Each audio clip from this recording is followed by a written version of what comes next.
All right, folks, so today we're going to be talking about how we compete in the global market space. We know, for example, our country is not an island. No country is an island these days. Global trade is where it's at. We have multiple countries and multiple forms and coalitions and gatherings who are all getting together to do business. Why? Because we have different things available in different parts of the world. Natural resources, industrial capabilities, intellectual capabilities. It works better when we work together. So let's talk about what we're going to be exploring in this chapter. We're going to be talking about why trade is important to all nations and why, in particular, because this is a class about American business, why it's important to the United States. We're also going to be talking about how governments and other institutions make sure we can trade. We're going to talk about what some of these international communities look like, talking about things like the European Union, for example, and North American trade zones. We're also going to be talking about what some of the opportunities are for getting into the global marketplace, as well as some of the challenges. And we're also going to be talking about some of the trends as well. I think it's a good litmus test to say how is American industry doing by looking at our car industry. Our car industry is one of our largest industries. You see a picture here of the redesigned Chevy Corvette, a mid-engine, not a front engine, but a mid-engine car. So what is the most American-made vehicle? If you had to guess, looking back at 2020 stats, the most American-made car is the Ford Ranger. It's a pickup truck, but the Ford Ranger and Jeep Cherokee are numbers 1 and 2. The Chevy Corvette still cracks the top 10, as does the Chevy Colorado. What do you notice is missing from this list? No full-size trucks. None of our big SUVs, none of our Suburbans or F-150s crack the top 10. Tesla, however, was the number one automaker for American-made vehicles, at least American automakers making American vehicles.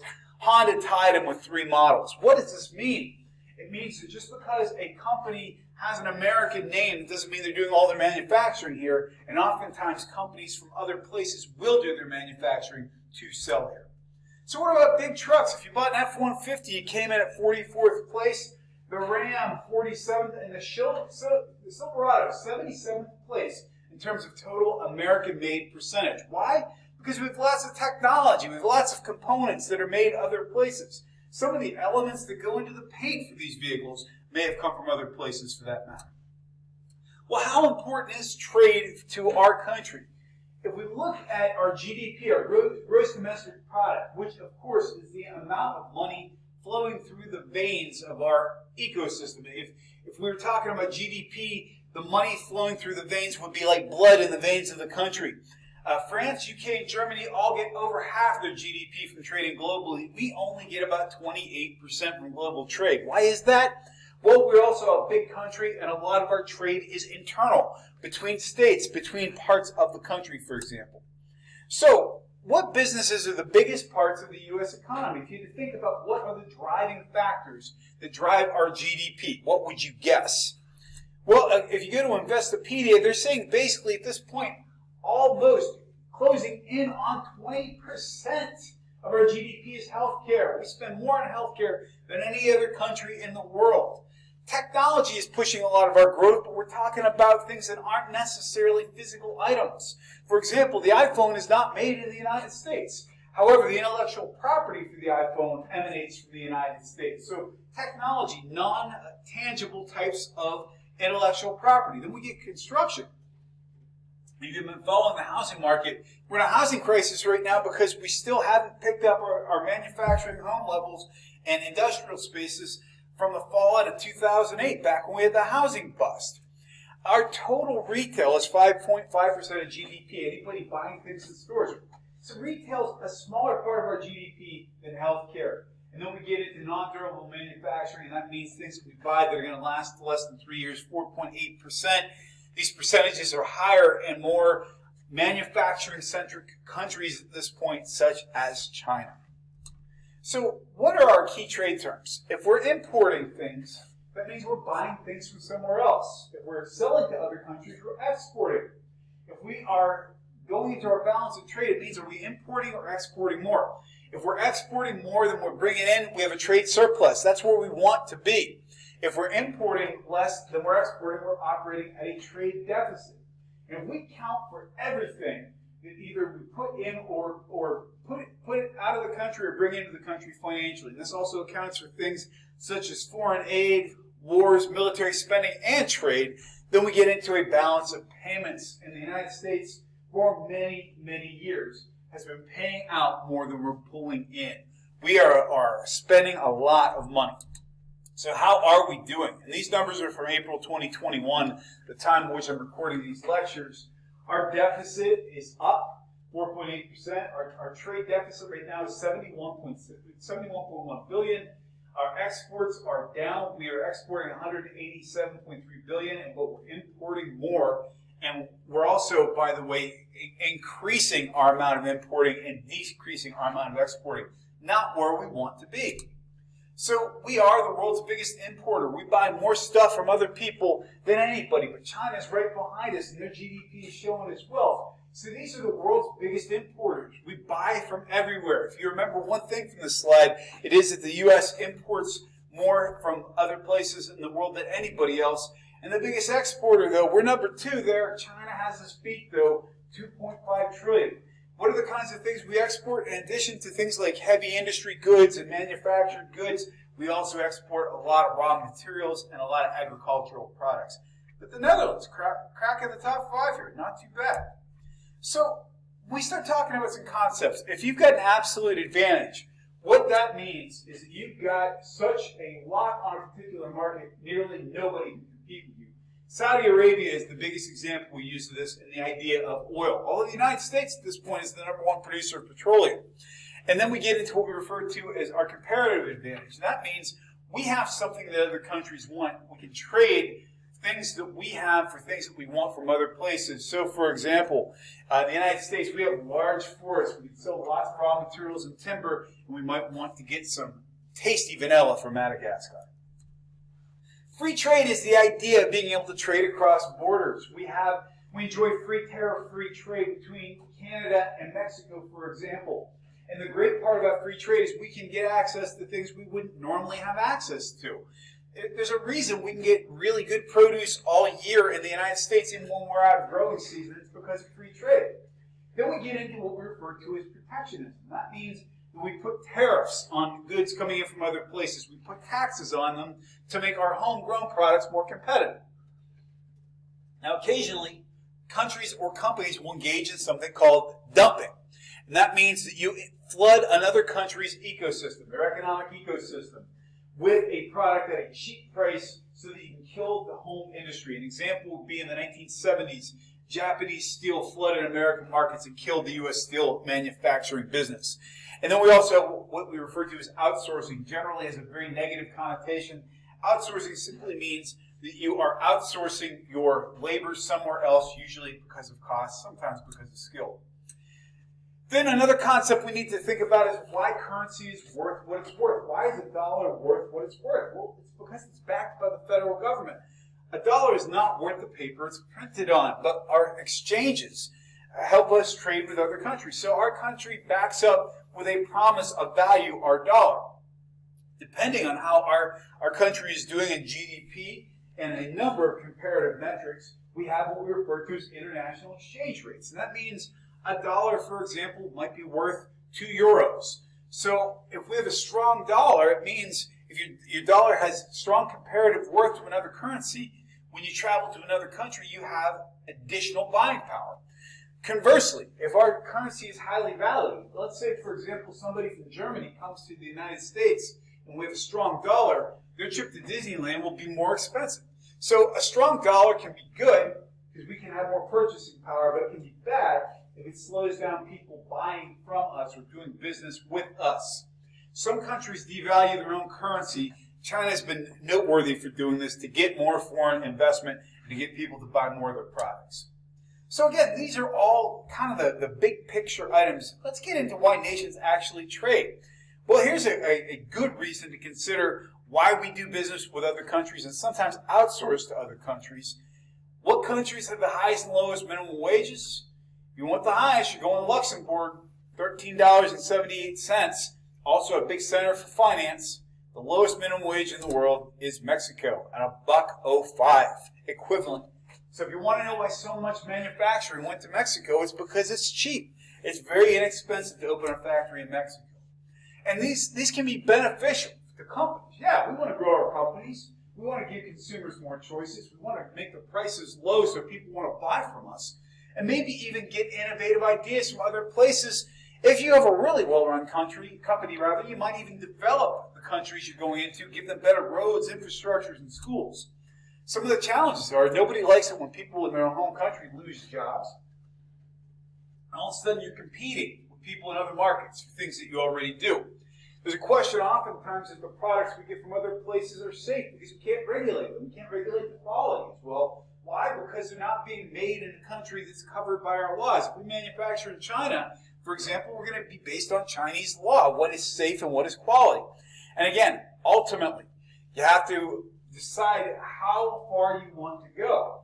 In terms of economic power, if you're not manufacturing anymore, if you're not providing value to the rest of the world, your country is losing economic power. So we talked about some of the highest and lowest minimum wages. I won't read these to you, but they're from World Population Review, and again, Mexico is the bottom of that list. What are barriers to trade? Well, then first you have natural barriers. If you're a country in the middle of the continent of Africa and you don't have seaports, for example, you can't ship by sea, you don't have infrastructure. For example, I use Africa as an example because the continent is an emerging and going to be a powerful force in the 21st century.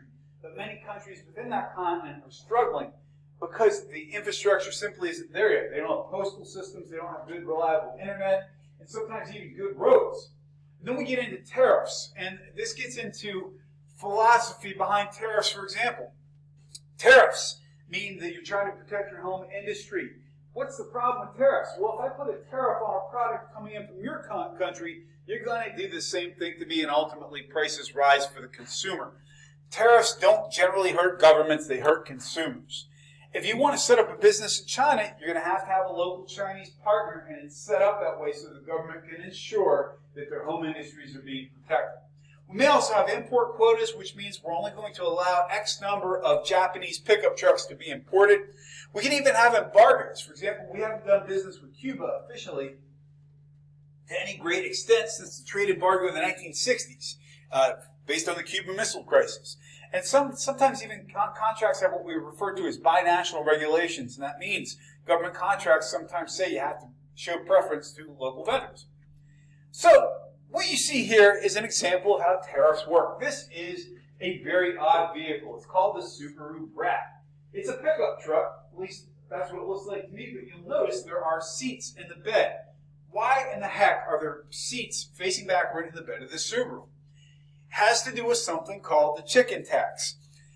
In the 60s, 70s, and into the 80s, the United States was exporting a ton of chicken to other countries around the world. And so a lot of countries started slapping tariffs on American chicken to make their own industries, their own agricultural industries more competitive. Well, the United States retaliated by putting taxes on multiple goods, including pickup trucks. Well, this truck that comes from Subaru in Japan was subject to that tax. How did Subaru get around it? They bolted 2 seats in the bed and said this is not a pickup, it's a passenger car. It's not subject to the chicken tax. And that's how Subaru got around the chicken tax. So an example of how international trade can get very strange. So let's continue. We're talking about some of the barriers to trade. Who is the groups? Who are the groups who help facilitate trade? We've got the World Trade Organization, WTO, which tries to facilitate free trade and also to deal with disputes. We've got the World Bank, who helps to economically empower developing countries by giving low interest or even zero interest loans. And then we've got the IMF, who also tries to get financing across borders so more countries can do business outside of the borders and level the playing field. So the World Trade Organization, the purpose is to facilitate global trade. Then we get into what we refer to as international economic communities. And those are multiple countries who have agreed we're going to put very low barriers to entry to be able to trade between our countries so we can have friction-free trade. NAFTA was the most famous, and it's now called CUSMA. And NAFTA was the North American Free Trade Agreement, happened in the 1980s into the 90s, actually the 90s under the Clinton administration, which basically eliminated most trade barriers between Canada, Mexico, and the United States. What was the problem? Well, the problem was a lot of industry ended up going to Mexico simply because it was cheaper to manufacture. And if you weren't getting any kind of tariffs, what did it matter? You could make more money by taking your factories south. Now that was one example. The revised trade agreement, the Canada-United States-Mexico agreement, essentially allowed more U.S. products into places like Canada. Not huge differences, but significant differences. Then we had something called CAFTA, which was a similar agreement between countries in Central America. The Trans-Pacific Partnership is essentially the Asian version of NAFTA with all the Pacific countries. The United States had a chance to be a part of this under the Obama administration. Between the Obama administration and the Trump administration, we vacated that leadership role to China. And finally, we have the EU, which is a common market. What that means is you can do friction-free commerce in any country in Europe with a common currency, yes, the euro. So who is in the European Union? Well, here are the countries that are in the European Union, with the exception that the United Kingdom is no longer part of the European Union. It's becoming very complicated, however, because the United Kingdom obviously occupies Northern Ireland, but Ireland has remained in the EU. It's becoming very, very complicated to deal with these kinds of situations. So, what are the pros and cons of NAFTA? The pros are we can trade very easily between the United States and Canada and Mexico. The disadvantages are we're sometimes losing industries. So who are our biggest trading partners? No surprise that Mexico and Canada are our biggest, but China is creeping up there very quickly. And they all have roughly the same amount of percentage of total trade with the United States. So these are the people we spend the most money with. If we want to get into global trade, this is a continuum from easy to difficult. Sorry that the slide is cut off a little on the bottom. Easy is up top, hard is on the bottom. How we get into global markets. Licensing is the easiest way. You can simply just license your intellectual property and have somebody basically take your product and put it in another country or in another place. For example, the Pittsburgh Steelers themselves do not make t-shirts, but they license their logo to be able to be printed on t-shirts. It's easy, relatively low risk. The challenges are that other people could steal or duplicate your intellectual property pretty easily. These are examples of things that were produced under license. Check it out. We have Batman comic books in Japan in the 1960s. And you may not notice, but that Jeep has a Mitsubishi logo on the front of it. It was manufactured under license. Transformers are a very famous way that this happened as well. Transformers came out in the early 80s in Japan, but they were not that big of a hit until they were exported to the United States and licensed for the U.S. market. We made a cartoon specifically for the U.S. market. They ended up exporting the cartoon back to Japan, and all of a sudden it was cool, and Transformers were a hit because they were licensed in the United States first. Then we get into franchising. Franchising means that you're allowing somebody to buy into your system. You can set up a Planet Fitness or a Chick-fil-A. It's great because you have an established brand that people recognize and like. It's challenging, however, because you've got to maintain your supply chain. You've got to pay fees to be a part of the franchise, and sometimes you have to gear your product to local taste. Let me give you an example. If you set up a McDonald's in Israel, you can't sell cheeseburgers, and you can't also allow somebody to have a hamburger and a milkshake. Why? Because according to the Jewish diet, you can't mix meat and milk. And so you have to sometimes modify for local taste. I love this. This is Japan Pizza Hut's version of Mega Pizza. And that is it's as American as it gets. The crust is made out of pastry stuffed with cheese and hot dogs. There are little hamburgers on top of the pizza. And this is apparently how people in Japan sometimes think that we in America eat. They're not always wrong. So then we get into contract manufacturing. Getting a little more difficult now because we're paying somebody else to actually manufacture our product in another country. For example, Levi's are made in China, they're made in Hong Kong, they're made in Mexico. Apple they contract manufacture the iPhone. The advantage is you can get a lower cost. The disadvantages, however, are quality control. The best example I can give you. I have bought the same kind of Levi's for as long as I can remember. A pair that's made in China fits way different than a pair made in Mexico, so quality control is sometimes not there.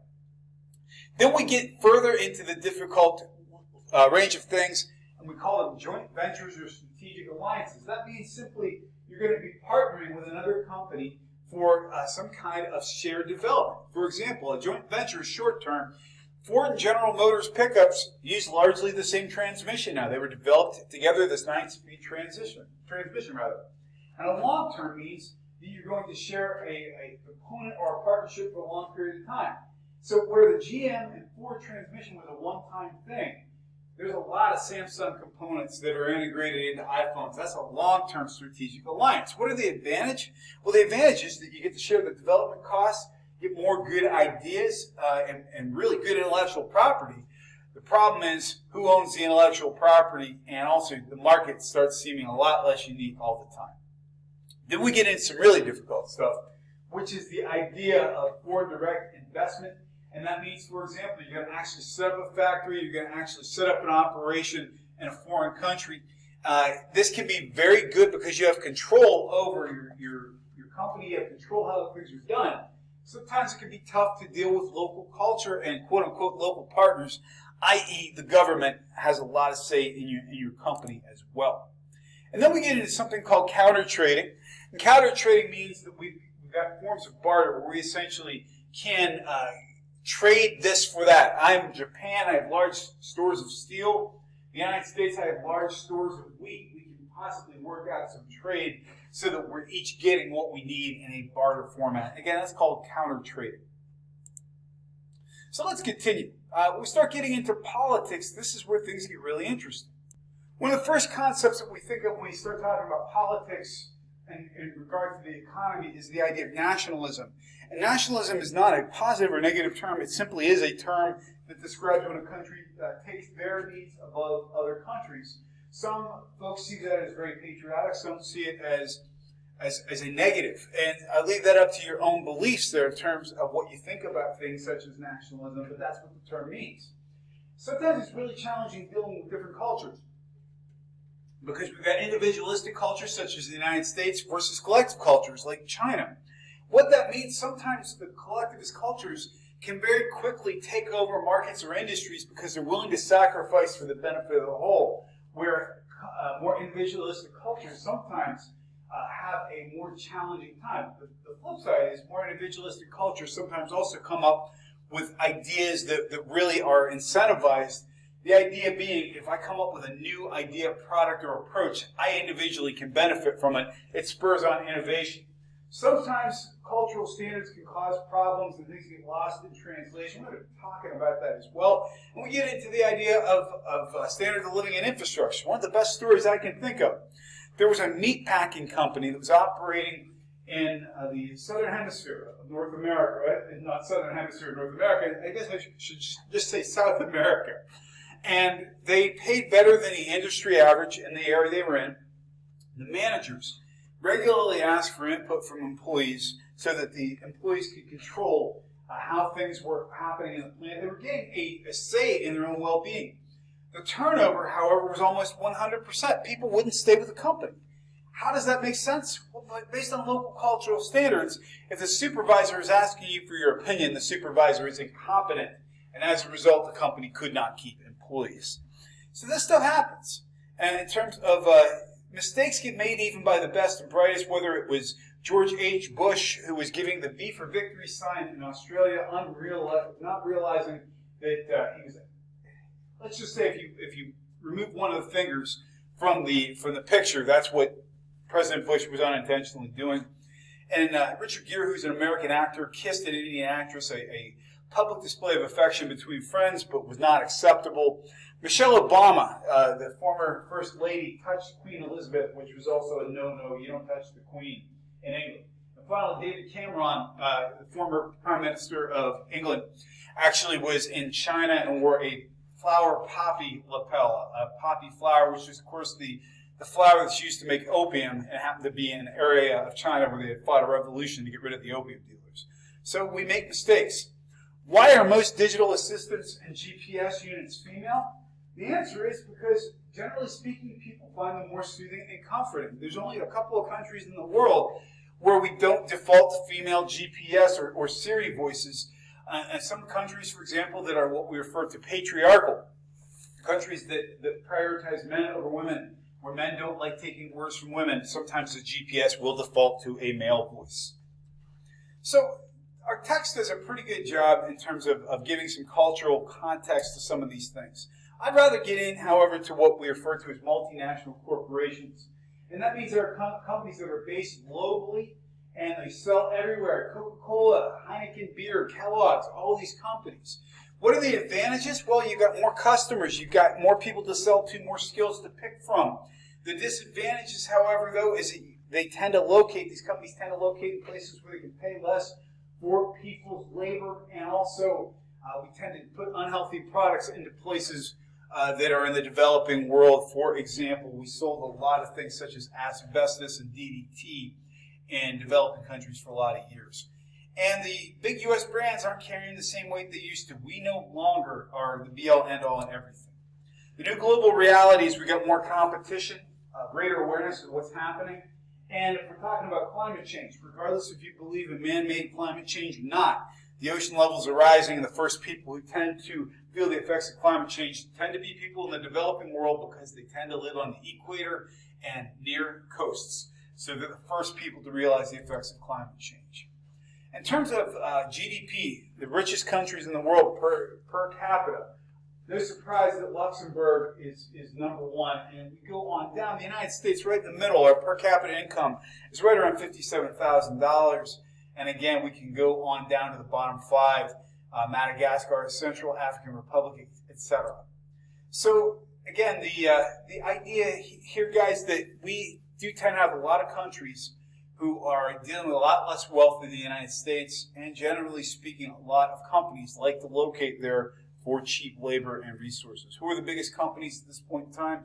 The ranks change all the time based on Fortune or Forbes rankings, but right now Walmart has more revenue than just about anybody. So these are all reasons to get involved in global trade. And what will foster continued growth is cooperation and better global understanding. Guys, have a wonderful day. Look forward to speaking.